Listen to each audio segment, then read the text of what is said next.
Soil blocking. It's old school, it's plastic free, and gardeners swear it grows stronger seedlings. I'd never tried it, so I asked my friend Steffi, a soil blocking pro, to show me the ropes, and you're coming along. Last spring, I tested soil blocks side by side with traditional seed trays and filmed the whole thing. Now I'm sharing it, start to finish, just in time for your spring planting. We'll cover supplies, making the blocks, sowing, watering, and we'll track zinnia growth week by week for 6 weeks. By the end, we'll know, does soil blocking live up to the hype? So Steffi and I are in my basement. I've had some reservations about soil blocking in the past, but it's been a process that I've been really curious about and I would love to learn. And so Steffi is going to explain to us how it's done and the benefits, and then we're gonna go through and do some soil blocking. Great, yeah, I'm so happy to walk you through. So what are your reservations? Basically 2 things. One is that I'm always worried that I'm going to add too much water to my mix and that they're going to fall apart. So that is one thing. And the other thing that I am a little bit apprehensive about is not knowing the proper ratio of the different ingredients for the soil mix, but what you add in order for those soil blocks to hold together and be successful. How about we start with the soil mix, because that comes before the watering? Perfect. When I started soil blocking, I tried a lot of different mixes myself. Finally, I see here the Lisa Mason-Siegler book, yes, because she is the queen of soil blocking. And this is where I got the original recipe from and adjusted it to the mix with the pit moss, which I'm using, which is a peat-free soil alternative. Do you want to know the exact recipe? Yeah, let's look at it. There's actually a box here. Let me go get it just so I can show you what Steffi means. So here is her tote with her soil mix. And this is actually a great idea because you can always have it on hand when the itch hits you to start more seeds. And so in this box, what are the ratios that you have in here for this nice fluffy soil? So it is 16 cups of sifted pit moss, 4 cups of sifted compost, where I use the Coast of Maine lobster compost, a 1/4 cup of rock phosphate, and there's a 1/4 cup of fine green sand. Which I'll actually just send you over to Steffi's channel, the links to the products that she used to make the soil mix. And I have actually a little downloadable sheet as well with everything on it. Clearly this is more than just 16 cups, so I just repeat it until the box is full, mix it well, and then I have it. What is important with soil blocking is really to have a fine mix. That is why it won't work if you just take a plain potting mix or something with a more rough texture, because when we look in the soil blocks, you want to press something through those blocks, right? And if you have like some larger pieces of like wood or like other pieces which you find in potting mixes at times, they could jam it up. They could jam it up.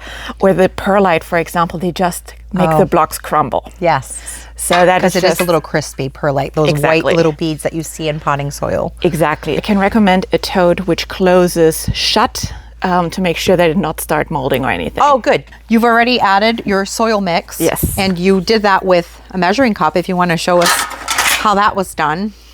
So in the end, how you mix and how you moisten the soil mix is really just in a 3-to-1 ratio. So you take 3 parts of the soil mix with 1 part of the water. And it doesn't matter how big or how small the parts are. 3 to 1. Yeah. 3 soil, and I've 1 used water. that one for a while, so I know that that amount of soil should get us like easily 2 to 3 blocks full of the little blocks. So that's good. And actually I saw Steffi mixing this mix and it was very much like you're baking. Okay. So it was like she was mixing some brownie mixture and now we're making little soil brownie blocks. Or at the beach. Or making sand castles. Exactly. When you start with it first, it takes a couple of tries to get it right. Yeah. With every soil blocker, I love to use a Swift blocker. I think they are really, really nice and easy to use compared to the old school like handheld squeezy blockers. ones. Squeezy ones. Yeah. Every size has a different color. Exactly. So and this is the one which I use the most for my seed starting. Okay. This is the 1.5 by 1.5 inch squares. It gives the 9 blocks. That's why it's called the Nano 9. And this is literally where I grow, I would say like 90% of my stuff in those sizes. And why is that? Because it's the right size to keep the plants in the blocks without the need to up block them. Or upsize or pot them up. That's actually great because once you start these, if you keep them in there all that time, that also eliminates that step of using more soil, having to pot them up, and taking up more space under grow lights. Exactly. I have just one seed rack, so I got to be careful with my real estate for seed starting, and really need to be space efficient. And except for my tomatoes and my peppers, everything is grown in those soil blocks and stays in them until they get planted into the garden. Yeah. Perfect. And I just like to use like bootstrap farmer trays. Yeah. So nice and sturdy. Like making sand castles. What kind of tool are you using here, Steffi? That is just a Target fish flipper. It's perfect. What's key here, and you will see in a second why, is you need something with a flat edge because we want to scrape the soil off. Yeah. And so it's very nice. Just go to Target. We're cooking here. We're cooking here, exactly. Cooking up some beautiful plants. That's right. And then we just fill it. You want to make sure to push it a little bit down so that you can tell you have good distribution of soil across all blocks. This part is essentially like filling a seed tray. Yes, pretty much. Only to be filled until the grit. So that's where the scraper comes in. Yeah. Oh, yeah. So look at that.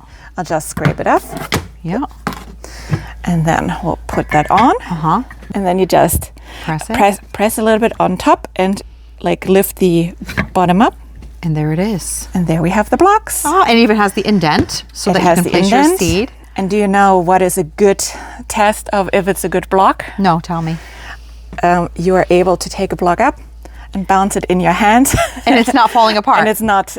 which is one of my biggest fears about this whole thing crumbling. They are more stable than you think. Yeah. And especially when you use a proper soil mix, because you can tell they're quite dense to some extent. And the structure will come very, very quickly with the root system of the plant anyway. Yeah. But that is how it's supposed to.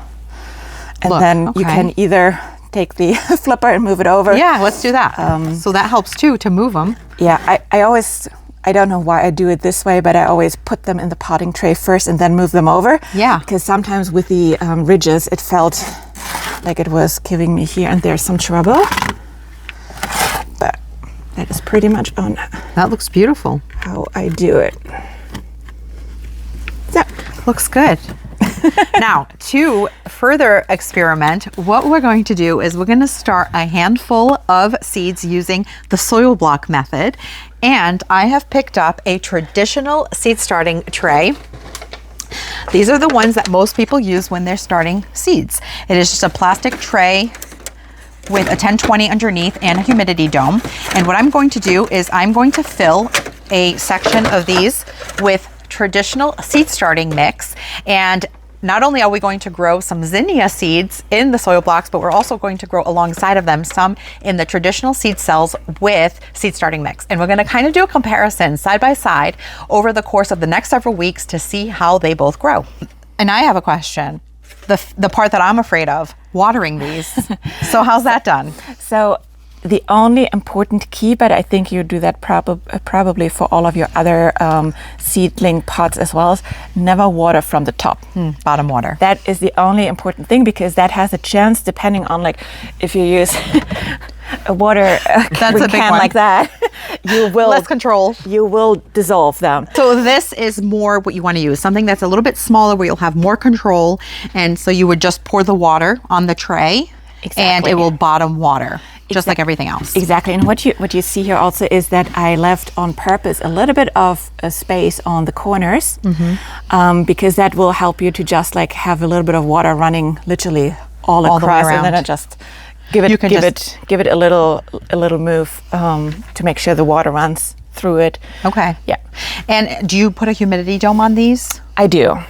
So when I put the humidity dome and have them on the germination mat, I typically just moist them with a mister from the top. Yep. But depending on the temperature, I do keep an eye on it. They look sometimes like they're still moist, but I touch them on the side to make sure that they still have enough moisture. For example, my peppers have sitting on a very, very hot seed mat. Yeah, because peppers like heat. They love They're hot and they like heat. Yeah, they love the warmth. They love warm feet. So they actually were drying out a little bit quicker. So they got a little bit more water and the mist on top while they were germinating. And the misters, I have one too. I'll show you what a mister looks like, which is helpful. I use the misters for some of the top, like some of my seedlings, even in my trays that I'm growing into the grow lights, they will have some weight to them, so I can tell that they still have moisture, but the top will start to sort of dry out a little bit, especially if the seedlings are young, so I will mist them to provide just a little moisture. I put water around it, move it a little bit around to get a little bit under them as well, a way to see how the moisture absorbs. And if it absorbs too quickly, I give it a little bit more. And I usually leave a little bit standing water around. And after 15 minutes, it should be soaked up. If it's too much, I dump it. I literally just hold them. Do that. Okay, perfect. So let me find some zinnia seeds so we can get started. So I would be tempted to do a mix of 3, 3, and 3, but for the sake of the experiment, we'll keep them all the same. Sure. So that it's not a matter of the different seed. And these are new for this year, so we'll just go with the Bennery's Giant Lilac. Ooh, that's going to be pretty. I think it's a pretty one, right? Look at that.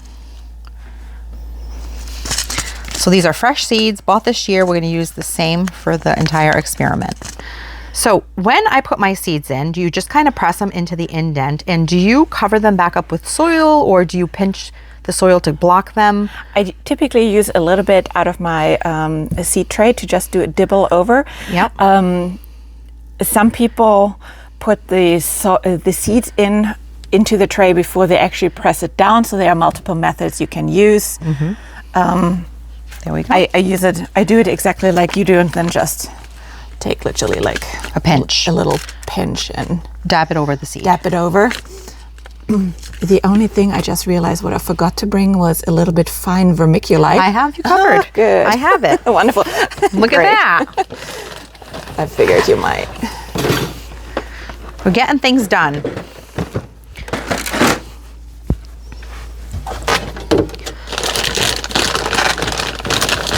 So, do you like to use vermiculite because it also helps to retain moisture? It helps retain moisture, and what it also does is it helps to keep like algae. Ooh, perfect! It's exactly what I use. I started with a little 5-year-old gardener, and she called them sprinkles. Yes. Oh, that's perfect. So we are putting sprinkles on our brownies. Exactly. She's like, let me do the sprinkles. So fun.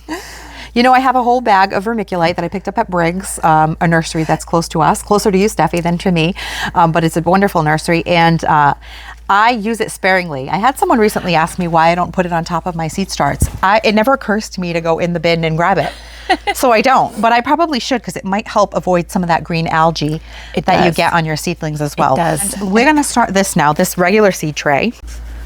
So I have my seed starting cell, just a regular plastic cell, and my seed starting mix. This is just a general seed starting mix, and I'm going to go ahead and fill my cells, and we're going to start some more zinnias. Now I'm just going to sit this in some water and let it bottom water, and once it's all moistened, we'll add our seeds. All right, it's been about 10 minutes. Steffi and I got to chat a little bit, have a water break. I made some tags. So we have here the soil block tag, which I'm gonna put there. And in this one, I put the seed cell tag so that I know which is which. And it's been enough time for this to sop up some of this water. And I'm gonna go ahead and use the same zinnias, the Bennery's Giant Lilac. And so one in each cell here.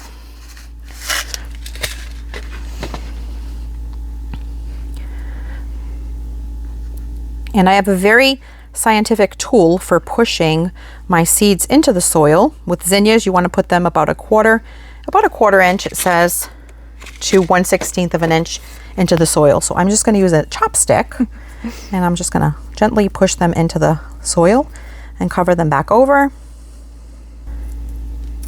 And I'm also going to add some vermiculite so that we keep the experiment consistent. Sprinkles. And I will mist it. Here we go. Now we're going to go ahead and place these under the grow lights, and I'm going to try my hand at making a soil block. I'm going to place these under the grow lights, but I'm also going to cover them with some plastic wrap as a humidity dome to offer them a little humidity while they germinate. And once they germinate, we can remove the plastic. So I am going to put a seed heat mat underneath of that tray that we just moved over under the grow lights, but I still have to kind of finagle the seed trays around. So I'll do that in a little while. But for now, I want to practice putting together my first soil block. So that's what I'm going to do. Put the top to the side.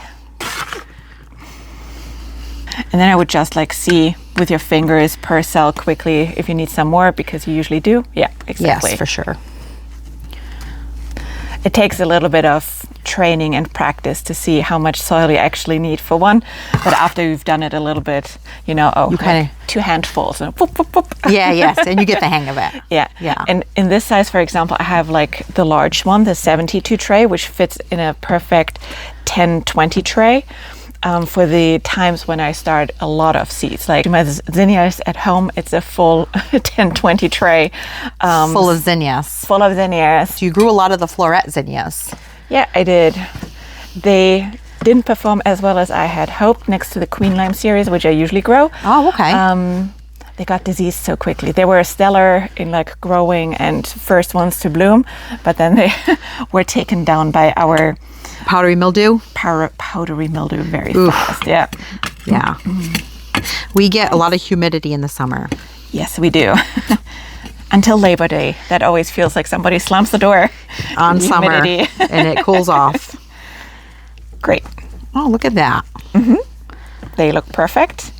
Thank you. You basically put the top on it. Does it matter which direction? It does matter. Fits both directions. Okay. And press the top down. And then you lift the bottom up. And it shouldn't be more pressure like you squeezing a lemon. Exactly. There you go. Oh, yay! My first set of soil blocks. They look great. Do you want to do the ultimate test? Let's do it. Of course I do. Yeah. Look at that. Yay. Perfect. Oh, that was fun. Right? Not as intimidating as you might have thought. I can actually see this becoming quite addicting, as is everything else in gardening. All right, and with this perfect little soil block, which is so exciting, I'm going to go ahead and sow some Cosmo seeds in there and throw them on the heat mat with the other experiment that we're running. And what I'm going to do is I'm going to track the growth of those zinnias, both in the seed cells and in the seed blocks, like I mentioned. We'll track when they germinate, how they're doing, so that you can see how well these perform. It's been 1 week since we started some Cosmos and a few zinnias in soil blocks, and I am happy to report that they're doing really well. Most of the zinnias have already sprouted. You can see this one has come up, and there's one more that's already starting to push through the soil, and then all 9 of these zinnias would have been up in a week. And the zinnias that I have growing in the traditional seed cell, 5 out of the 6 have come up. But I can tell that there's a difference in the amount of growth in these in the soil block, because you can see in the center that it's already pushing out some additional leaves versus the ones in the seed tray that are a little bit further behind. As far as the Cosmos go, almost all of the Cosmos have germinated. I initially had them a little bit further from the light, which you can see that these Cosmos are taller because they were reaching for light. The newer ones that have germinated are a little bit shorter because they're closer to the light, which is what you want. You want the light only about 3 to 4 inches above your seedling. And out of the traditional seed tray, I only have 3 of the cells that have germinated so far. So all in all, pretty good. They're also holding on to moisture, the soil blocks, a lot better than I anticipated. This is only the second time that I've had to water these soil blocks in a week. So far, so good. This is our 2-week update on the soil blocks. The tray has now been taken off of the heat mat. On the side with the zinnias, out of the 9 soil blocks, only this one was the last one to germinate, but it germinated a little wonky. So I don't think that we're going to get any more growth out of that. But they're looking really good. Look at this. They have their first set of true leaves, and they're already getting their second set of true leaves in the center there, you can see. So these are growing pretty quickly now. The Cosmos are also doing well. Of the 9 soil blocks, we have germination in all but 2. So these 2 back here, my suspicion is that maybe when I was talking to Steffi, I got distracted and didn't put a seed in them, because it's coincidental that those 2 don't have any germination, but we'll give it some more time and see what happens. But you can see that these are also growing their second set of true leaves and looking good. In terms of the traditional seed cells, we have germination in 4 out of the 6 cells on the Cosmos. They're also pushing out their first set of true leaves. So I would say that the growth is pretty equal versus the traditional seed cell and the soil blocks on the Cosmos. But I did notice a difference on the zinnias. So on the zinnias, on the traditional seed cell, we have germination in 5 of the 6 cells. This one is a little wonky, but they're all looking good, but they don't have a second set of true leaves yet. Okay, they only have their first set of true leaves, where the soil block zinnias do. So these are certainly a little bit ahead. So I thought that that was really cool. They're all doing well. We'll check back again next week. Here's a 3-week update on our soil blocks. You can see that the zinnias have put on quite a bit of growth and are looking really good. And the ones growing in the seed cells are still a little bit smaller than the soil block zinnias. On the Cosmos side, they're also putting on quite a bit of growth, both in the soil blocks and in the traditional seed starting cell. It is now time for me to go through and pinch out the central stem so that it can encourage side shoots and more blooms. I am not fertilizing these seedlings that we're growing in this experiment. I am simply watering them, and so far things are looking good. We'll check in next week. This is the 4-week update on our soil block project, and you can see that they are picking up quite a bit of size now. The Cosmos are getting pretty tall. I did go through and pinch out the center stem so that they can grow more stems, which means more blooms. And the zinnias are also looking great. The leaves are getting a lot larger. And here is the comparison to the ones in the traditional seed starting cell. You can see that they're a little bit smaller than the ones in the soil blocks at week 4. And the Cosmos look pretty similar. I wouldn't say that there's a ton of difference between the soil blocks and the traditional cells in terms of the Cosmos at week 4, but we'll have to keep checking and see what happens. We'll check back again next week on week 5. It is week 5 of our soil block experiment, and at this point the zinnias are putting on quite a bit of size in comparison to the zinnias that are growing in the traditional seed cells. And the same with the Cosmos. You can see the ones in the soil blocks are more robust. I've already pinched them, so they're starting to put on some side growth, and the ones in the seed cells is a little bit behind, and I just pinched those just a couple of days ago, and you can see how much smaller they are in comparison to the ones in the soil blocks. So at week 5, there is a clear difference between the soil block grown seedlings and the ones in the traditional seed cells.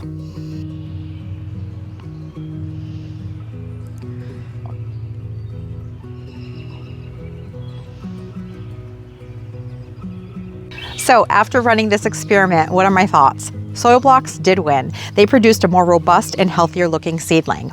Now, to compare apples to apples, I did have 9 soil blocks and 6 cells in the traditional seed starting cell. So that's how many seeds I started.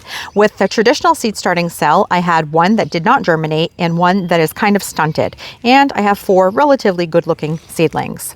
With the soil blocks, out of the 9 cells, I had 8 that germinated, and you can see how well they grew. They are significantly larger than the ones in the traditional seed starting cell.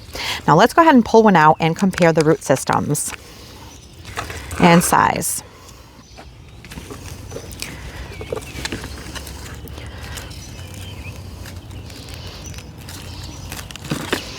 So you can see that there are nice, big, healthy root systems here on the soil blocked zinnia. And there are also some great roots on the one that was started in the seed starting cell. But the true difference is in the size of the seedling. So if you want seedlings that grow really large, really quickly in a small space because they take up less room and are really compact, then soil blocks would be a great option. But traditional seed cells will also work. We also grew some Cosmos, and in the Cosmos, again, I had 9 soil blocks, and of the 9, all but 2 germinated. So we had 7 blocks out of the 9, and in the traditional seed starting cell, I had 6 cells, and also all but 2 germinated. So similar germination on both Cosmos in the soil blocks as well as the traditional seed starting cells. Now, what I found was that these Cosmos and the soil blocks grew a lot faster. In fact, I was already able to go through and pinch most of them, and I can show you that with this one here. When you pinch, you just look for the central growth stem there, and you go right to it, and you literally use your thumb to pinch it. And by cutting that off, it will create more side branching, which means more blooms. The other thing that I noticed on the cosmos that were grown in soil blocks versus the ones in the traditional seed cell is that the stems are thicker on the soil block cosmos versus the ones that are growing in the traditional seed starting cell. It might be difficult to see on camera, but in person, it's very obvious. Let me show you how to pinch zinnias. And pinching just means cutting it at a certain point so that you will get more side branching, which means more blooms. So here you see my zinnia seedling, and the first set of leaves that you get when it first germinates are the cotyledons, and those are not the first true set of leaves. These here are the first true sets of leaves, and these are the second. To pinch, you want to go above the second set of leaves, and you can either cut or with a scissor or pruner, or use your thumb and your nail to just cut off that top growth. And what's going to happen is that now your zinnia is going to produce side shoots, which will then make for a bushier plant and will give you more blooms. So tell me in the comments, do you soil block and what are your thoughts on it? I am now a believer. It was really fun to learn something new, and thank you so much to Steffi from Grown in New England for taking the time to come over and show me the process. I will go ahead and link Steffi's channel below as well as her soil blocking videos. She is the queen when it comes to soil blocking. So go ahead and check those out and let me know what you thought of these results. Thank you so much for spending your time with me, and I'll catch you in the next one.